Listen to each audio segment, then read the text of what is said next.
नई दुनिया बनाने का जुनून फिर हम पे छाया है। आ,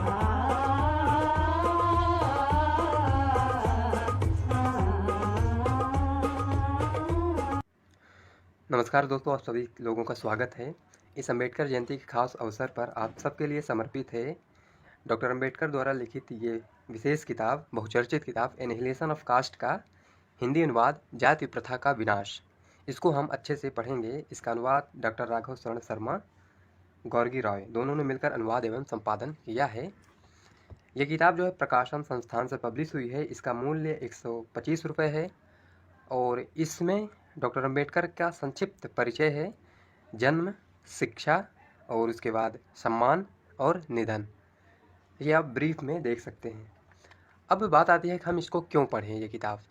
तो आपको ये समझना होगा, अगर आपको इंडियन पॉलिटिक्स को समझना है, भारतीय राजनीति को, तो उसमें आपको इंडियन सोसाइटी को समझना होगा, क्योंकि समाज का उत्पाद होती है राजनीति। अब समाज को समझना है तो आपको समाज के लिए कास्ट सिस्टम को समझना होगा, क्योंकि जो भारतीय समाज है वो उसका स्ट्रक्चर जो है, यानी कि इंडियन सोसाइटी का स्ट्रक्चर कास्ट बेस है, यानी कि यहाँ जातियों में समाज डिवाइड है, विभाजित है।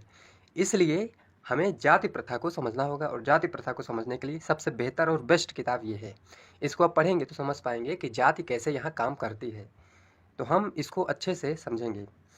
देखिए, ये जाति प्रथा का जो विनाश है ये एक भाषण था जिसको डॉक्टर अम्बेडकर ने अध्यक्षीय भाषण के लिए लिखा था, यानी कि जाति पाति तोड़क मंडल एक था। उन्होंने डॉक्टर अम्बेडकर को इनवाइट किया कि आप आइए और हमारे यहाँ अध्यक्षीय भाषण दीजिए, तो उन्होंने उसके लिए ये भाषण तैयार किया था।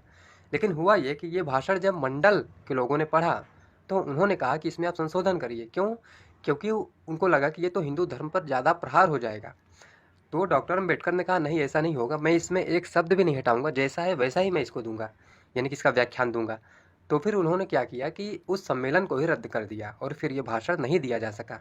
उसके बाद डॉक्टर अम्बेडकर ने इस भाषण को एक किताब के रूप में पब्लिश किया, जिसे हम एनिहिलेशन ऑफ कास्ट के रूप में जानते हैं। तो आज हम उसी को अच्छे से पढ़ेंगे, ठीक है। इसका महत्व समझने के लिए हमें एक और दूसरी किताब देखनी होगी। ये एक था डॉक्टर, एक था संत, अंबेडकर गांधी संवाद जाति, नस्ल और जाति का विनाश पर। यानी कि इसमें क्या है ना कि अंबेडकर और गांधी के विचारों का तुलनात्मक अध्ययन है। अब इसमें फर्स्ट ही पेज पर लिखा है, पूंजीवादी संसार में जो स्थान कम्युनिस्ट मैनिफेस्टो का है, एनिहिलेशन ऑफ कास्ट का भारत में वही स्थान है। ये बात कौन कह रहा है? आनंद तेल तुमड़े, जो द परसिस्टेंस ऑफ कास्ट के लेखक हैं। उमा चक्रवर्ती भी ये बात कह रही हैं।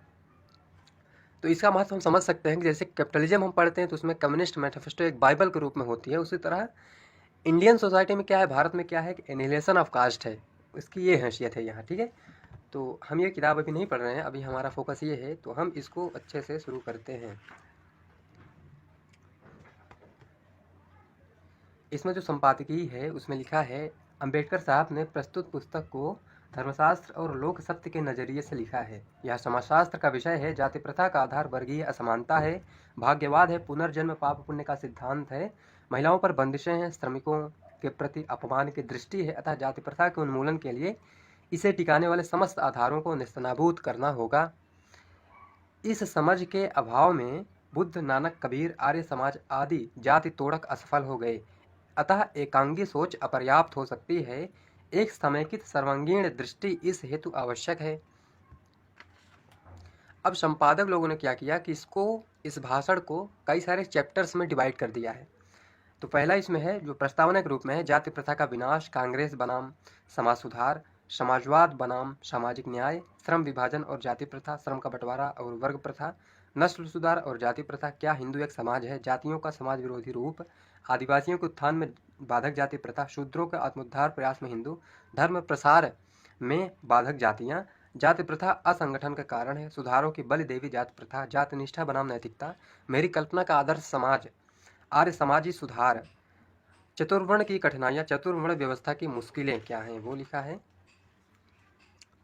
फिर है हिंदू समाज की बेड़ी चतुर्वर्ण, और उसके बाद है चतुर्वर्ण की विशेषता, आपसी संघर्ष, अहिंदुओं की जाति प्रथा, जातिवाद का किला कैसे टूटे, क्या जाति प्रथा का उन्मूलन संभव है, तर्क और नैतिकता का बहिष्कार, धर्मशास्त्र में संशोधन की आवश्यकता, धर्म और पुरोहितों का नया संस्करण हिंदुओं के लिए कुछ विचारणीय प्रश्न इसमें है, उसके बाद उपसंहार है और कुछ परिशिष्ट है। तो अब हम इसकी प्रस्तावना पढ़ते हैं। डॉक्टर अम्बेडकर अगर ये भाषण देते तो ऐसे देते। साथियों, जाति पाति तोड़क मंडल के साथी सदस्यों ने रहनुमाई दिखाते हुए मुझे इस सम्मेलन का अध्यक्ष चुना है। मुझे विश्वास है उन लोगों से मेरे चुनाव के संबंध में बहुत सारे सवाल किए जाएंगे। उनसे पूछा जा सकता है कि क्या लाहौर में कोई ऐसा लायक पुरुष नहीं था जो अध्यक्ष चुनने के लिए बम्बई दौड़े गए। मैं हिंदू धर्म का आलोचक हूँ। मैंने महात्मा जी के सिद्धांतों को भी, जिन पर हिंदुओं को विश्वास है, आलोचना की है, जिससे वे मुझे अपने बगीचे का सांप समझते हैं। मैं समझता हूँ शायद राजनीतिक हिंदू भी मंडल से जवाब सवाब करेंगे कि उसने इस माननीय पद के लिए मुझे चुनकर हिंदुओं का अनादर क्यों किया। धार्मिक हिंदुओं को तो यह पसंद ही नहीं आएगा, क्योंकि सवर्ण हिंदुओं की सभा में संबोधन के लिए मुझे चुना जाना शास्त्रीय मर्यादा को भंग करना है। शास्त्रों के अनुसार 3 वर्णों में ब्राह्मणों को ही गुरु माना जाता है। वर्णानाम ब्राह्मणो गुरु, यह शास्त्रों का अंकित आदेश है। इसलिए मंडल यह जानता है कि एक हिंदू को किससे शिक्षा लेनी है और किससे नहीं लेनी है। शास्त्र हिंदुओं को इस बात का बिल्कुल आदेश नहीं देते हैं कि वे किसी को सिर्फ इस आधार पर गुरु समझ लें क्योंकि वह बहुत लायक है। फिर लिखते हैं, महाराष्ट्र के ब्राह्मण संत श्री रामदास ने यह बात बहुत साफ तौर पर कही है, जिनके बारे में यह कहा जाता है कि उन्होंने शिवाजी को हिंदू राज कायम करने के लिए उत्प्रेरित किया। मराठी में लिखी अपनी सामाजिक राजनीतिक धार्मिक पुस्तक दासबोध में रामदास ने एक जगह हिंदुओं से सवाल किया है कि क्या तुम किसी दलित को जो तुम्हारे सारे सवालों को उत्तर दे सकता है, पंडित है, अपना गुरु मान सकते हो। इसका जवाब वह असकारात्मक देते हैं, मतलब कहते हैं नहीं, हम उसे गुरु नहीं मान सकते। यही सवाल यदि मैं करूं तो मंडल के पास इसका क्या जवाब होगा। उस तथ्य को तो मंडल ही जानता है। वह क्यों बंबई दौड़ा गया, क्यों उसने उसे एक ऐसे आदमी, एक अस्पृश्य व्यक्ति को जो हिंदू धर्म का इतना विरोधी और दलित है, मर्यादा के खिलाफ सवर्ण हिंदुओं को संबोधित करने के लिए अध्यक्ष चुना। अपने बारे में मैं आपसे यह कहने की इजाज़त चाहता हूं कि मैंने आपके आमंत्रण को अपनी एवं अपने अस्पृश्य मित्रों की इच्छा के विपरीत अपनाया है। मैं जानता हूं कि हिंदू मुझसे दूर रहना चाहते हैं। मैं जानता हूं कि मैं उनके लिए मान्य नहीं हूं। यह सब जानते हुए मैंने जानबूझकर सदा अपने को उनसे अलग रखा, अपने विचारों की रोशनी को अपने धरातल पर करता रहा। हिंदुओं के मंच पर अपनी बातें सुनाकर अपने को उनके ऊपर रखने की मैंने कभी इच्छा प्रकट नहीं की।